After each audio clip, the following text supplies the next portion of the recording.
Captain, যে বাচ্চা দেরি করে আসবে তাকে ভিতরে ঢুকতে দেবে না, এই রোদের ভিতরে দাঁড়া করিয়ে রাখবে। Okay ma'am. আরে আজকে আমার দেরি হয়ে গেছে, প্লিজ কিছু কর না। ম্যাম, আজকে নেহার সাইকেল খারাপ হয়ে গেছে, এজন্য ওর আসতে দেরি হয়েছে। না হয় ও টাইম মতো স্কুলে আসে। ঠিক আছে, ভিতরে পাঠিয়ে দাও। যা যা, ক্লাসে যা। আর তোর তো রোজ একই নাটক, তুই এখানেই দাঁড়িয়ে থাক রোদের ভিতরে, সারাদিন শুধু বেস্ট ফ্রেন্ডকেই সাপোর্ট করে।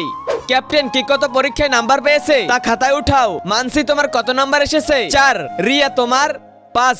রাইসা, তোমার কত নাম্বার এসেছে? 3। নেহা, তোমার? আরে আমার তো 2 নাম্বার এসেছে। ঠিক আছে, আমি তোমাকে 9 নাম্বার লিখে দেই। একটু দাঁড়া, ম্যামের কাছে বলে আসতাছি। আচ্ছা, তোকে 0 দিয়ে দিতাছি, ম্যাম এটা জানতেও পারবে না।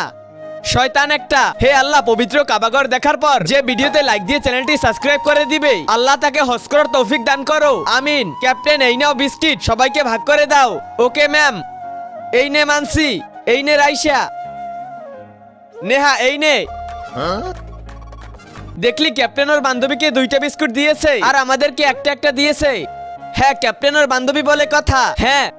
কিরে, তুই আমার নামে বদনাম করো? থামো তোমরা। ম্যাম, রাইসা আমাকে আগে মেরেছে। ম্যাম, ও মিথ্যে বলতাছে, আগে আমাকে মেরেছে। ক্যাপ্টেন, তুমি বলো কি আগে মেরেছে? ম্যাম, এখানে কি বলবো, নেহা একটা ভদ্র মেয়ে, রাইসা আগে ওকে মেরেছে।